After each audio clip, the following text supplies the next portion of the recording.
मी या ठिकाणी लक्ष्मी देवळे गटातून अर्ज दाखल केलाय. काय सांगाल, काय म्हणून प्रतिक्रिया? आता भरलाय जिल्हा परिषद गटासाठी लक्ष्मी दहिवडी मधून आणि बघायचं आता निवडणुकीत काय निकाल येतोय. निकालाचे काय नाही, एकंदरीत काय तुम्हाला त्या गटामध्ये समस्या जाणवल्या किंवा असं काय प्रमुख समस्या आहेत त्या तुम्ही सोडवण्यात आलेल्या आहेत? समस्या बऱ्याच आहेत त्या मतदारसंघामध्ये आणि त्या सोडवण्याचा प्रयत्न तर राहीलच. पण एक विश्वास आहे, अजून आता निवडणुकीचा निकाल लागायच्या आधीच आपण काही बोलू शकत नाही या कामाबद्दल. पण तालुक्याची लेक म्हणून, एक माहेरवाशीण म्हणून जनता नक्कीच मला त्यांच्या पदरात घेईल एवढा विश्वास आहे. काय आव्हान करणार आहे त्यांना मतदार?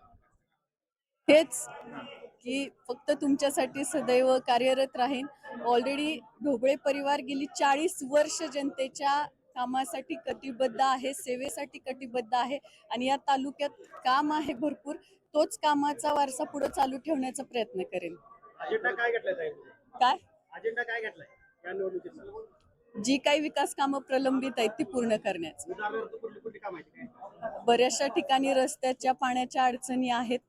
बऱ्याचशा ठिकाणी लघु उद्योगांची कमतरता आहे. महिला उद्योग उभा राहणं गरजेचं आहे. व्हर्टिकल फार्मिंग येणं गरजेचं आहे, कारण पाण्यालगतची जी काही शेती भाग आहे तिथं खरं तर शेतकऱ्यांना चांगली मदत होऊ शकते.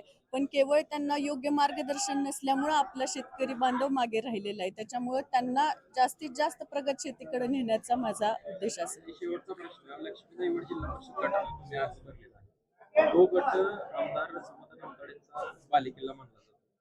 त्या संदर्भात तुम्ही लढत अशी कशी देणार, कोणत्या मुद्द्याला तुम्ही समोर जाणार? आव्हान आहे का तुम्हाला? मला तर असं काही वाटत नाही फारसं. आणि मुळात आता इलेक्शन लागलंय तर बालेकिल्ला आहे का कसला किल्ला आहे ते दिसेलच लवकर. धन्यवाद.